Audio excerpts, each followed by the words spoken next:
اعوذ باللہ من الشیطان الرجیم بسم اللہ الرحمن الرحیم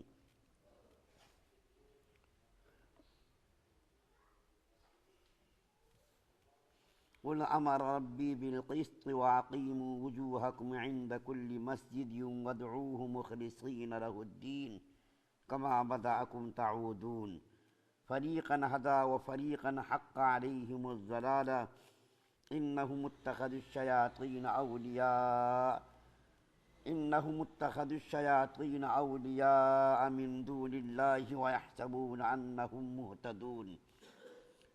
آپ فرما دیجئے کہ میرے رب نے حکم دیا ہے انصاف کرنے کا، اور یہ کہ تم ہر سجدے کے وقت اپنا رخ سیدھا کر رکھا کرو، اور ان کی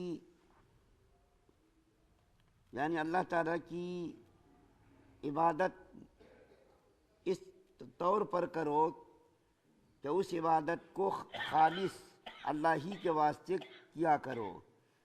جس طرح تم کو اللہ تعالیٰ نے شروع میں پیدا کیا تھا اسی طرح دوبارہ اٹھایا جائے گا۔ بعض لوگوں کو تو اللہ تعالیٰ نے ہدایت کی ہے اور بعض کو گمراہی کا ثبوت ہو چکا ہے۔ ان لوگوں نے شیطان کو اپنا رفیق بنا لیا اللہ تعالیٰ کو چھوڑ کر، اور خیال رکھتے ہیں کہ وہ راہ پر ہیں۔ سورہ انعام کی 29 اور 30 نمبر کی آیات آپ کے سامنے پڑھی گئی ہے۔ کل آپ کے سامنے یہ بات عرض کی تھی کہ کفار مکہ نے اپنے طور پر خانہ کعبہ کا ننگا طواف کرنے کے لیے کچھ دلیلیں بنا لی تھیں۔ ان میں سے ایک دلیل تو یہ انہوں نے پیش کر دی تھی کہ ہمارے آباء و اجداد نے یہی کام کیا ہے اس لیے ہم بھی یہ کام کریں گے۔ تو اللہ تعالیٰ نے دوسری جگہ سورہ مائدہ کے اندر اس کی تردید کی کہ تمہارے آباء و اجداد تو جاہل تھے، ضلالت و گمراہی کی وادی میں بھٹک رہے تھے، ان کو کوئی علم تو تھا نہیں، تو تم بھی وہی کام کرو گے کیا؟ اور دوسرا یہ کہ اللہ تعالیٰ نے خانہ کعبہ کا طواف ننگا کرنے کا حکم نہیں دیا ہے۔ اسی مضمون کو اللہ تعالیٰ یہاں اور مزید بیان فرما رہے ہیں کہ اللہ تعالیٰ نے انصاف کا حکم دیا ہے۔ اللہ تعالیٰ نے انصاف کا حکم دیا ہے، اور کسی قسم کی فحش باتوں کا، کسی قسم کی ننگے پن اور غلط حرکت کا حکم اللہ نے ہرگز نہیں دیا ہے۔ اور اللہ فرما رہے ہیں کہ تم جب نماز پڑھا کرو تو ہر نماز کے وقت اپنا رخ قبلے کی طرف کر لیا کرو، سیدھا کر لیا کرو، اپنا رخ قبلے کی طرف کر لیا کرو ہر نماز کے وقت جب بھی تم عبادت کرو۔ اور اس کے بعد اللہ تعالیٰ کیا فرما رہے ہیں؟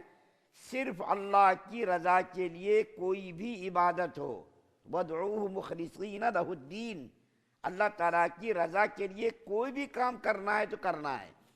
کسی مخلوق کی خوشنودی کے لیے، کسی مخلوق کی رضا کے لیے کوئی کام نہیں کرنا ہے۔ وہی کام اللہ کی نظر میں محبوب اور پسندیدہ ہے جو اللہ کی رضا کے لیے کیا جائے، اور کسی قسم کی ملاوٹ ہو، دکھاوا ہو، ریاکاری ہو، وہ اللہ تعالیٰ کو منظور اور پسند نہیں ہے۔ اور اللہ کے رسول صلی اللہ علیہ وسلم نے ریاکاری کو شرک اصغر کہا ہے۔ شرک اکبر تو یہ کہ اللہ تعالیٰ کی ذات و صفات کے ساتھ کسی اور کو شریک کیا جائے، عبادت میں ہو اور اپنی ضرورت پیش کرنے میں ہو، تو شرک اکبر تو حرام ہے ہی، اس کی کسی صورت میں بخشش نہیں۔ لیکن شرک اکبر یعنی ریاکاری کو بھی اللہ کے رسول صلی اللہ علیہ وسلم نے شرک اصغر کہا ہے، یعنی چھوٹا شرک۔ چنانچہ حدیث شریف کے اندر آتا ہے کہ ایک آدمی صدقہ خیرات خوب کرتا ہے، پہاڑوں سے بھی زیادہ کرتا ہے، لیکن اس کے اندر ملاوٹ ہوتی ہے، دکھاوا ہوتا ہے، تو اللہ تعالیٰ کو وہ عبادت، وہ عمل منظور نہیں، پسند نہیں۔ لیکن ایک آدمی بالکل معمولی عمل کرتا، بظاہر بالکل اس کی کوئی قیمت نظر نہیں آتی، لیکن اس کے اندر ملاوٹ نہیں کرتا، دکھاوا نہیں کرتا، بلکہ صرف اللہ کی رضا کے لیے وہ کام کرتا ہے، تو اللہ کے نظر میں اس چھوٹے عمل کی قیمت بڑے بڑے پہاڑوں سے بھی زیادہ ہے۔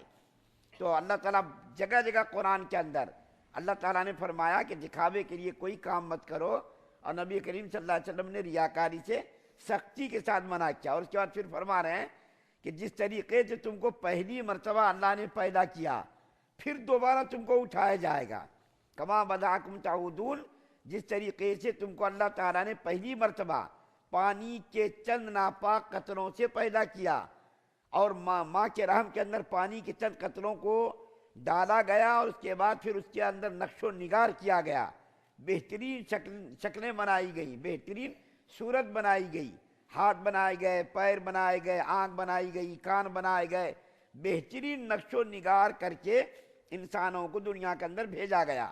تو جو خدا پہلی مرتبہ پانی کے چند قطروں سے بہترین خوبصورت انسان کو پیدا کرنے پر قادر ہے، تو کیا وہ خدا دوبارہ پیدا کرنے پر قادر نہیں ہے؟ کفار کا یہ عقیدہ تھا، جو کرنا ہے، کھانا ہے، پینا ہے، موج مستی کرنا، بس دنیا کے اندر کر لینا ہے، آخرت کا اس کو کوئی خیال نہیں تھا، آخرت کے اوپر ان کا عقیدہ ہی نہیں تھا، آخرت کو جب بھی نہیں مانتے تھے، اب بھی نہیں مانتے، جو کچھ ہے بس دنیا ہے، کھانا پینا عیش و آرام کر لینا، اس کے بعد مر گئے، ہم مٹی میں مل جائیں گے، دوبارہ کس کو زندہ ہونا ہے؟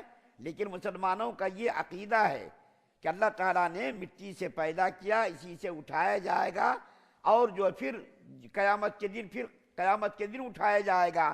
اس کے بعد پھر اللہ تعالیٰ فرمانے کہ اللہ تعالیٰ نے ایک فریق کو تو یعنی کچھ لوگوں کو اللہ تعالیٰ نے ہدایت دی، کچھ لوگوں کو گمراہ کیا، یہ اللہ کی مرضی ہے، اس کے اندر ہم آپ کچھ بھی نہیں کر سکتے، ہم صرف اللہ کی اس ایمان والی نعمت پر شکر ادا کر سکتے۔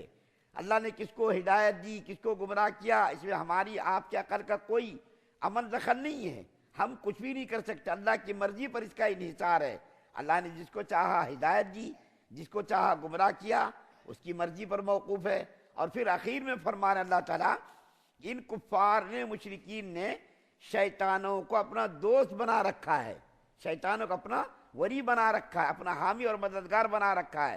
جتنے بھی بت پرست لوگ ہیں، سارے بت پرستوں کے کیا ہے؟ اولیاء شیطان ہیں، اپنے انہوں نے اولیاء کو شیطان کو بنا رکھا ہے۔ یہ بت پرستی کیا ہے؟ اس کا تعلق بھی شیطان سے ہے، کفر اور شرک کا تعلق بھی شیطان سے ہے۔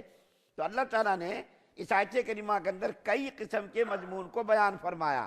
ایک تو انصاف کا اللہ تعالیٰ نے حکم دیا، ہر عبادت کے وقت اپنا رخ سیدھا کرنے کا حکم دیا، اور اس کے بعد عبادت کو خالص اللہ کے لیے کرنے کا حکم دیا، اور اس کے بعد اللہ تعالیٰ نے فرمایا کہ تم کو جس طریقے سے ہم نے پہلی مرتبہ پیدا کیا، اسی طریقے سے ہم دوبارہ تم کو اٹھائیں گے۔ پھر اللہ فرما رہے کہ ہم نے ایک فریق کو ہدایت دی اور کسی کو گمراہ کر دیا، اور یہ کفار اور مشرکین نے شیطان کو اپنا ولی بنا لیا ہے۔ اللہ تعالیٰ سے دعا ہے کہ اللہ تعالیٰ ہم تمام مسلمانوں کو مکمل شریعت مطہرہ پر عمل پیرا ہونے کی توفیق عطا فرمائے، کفر سے، شرک سے، نفاق سے، بدنیت کی بد اخلاصی سے ہم سب کی حفاظت فرمائے۔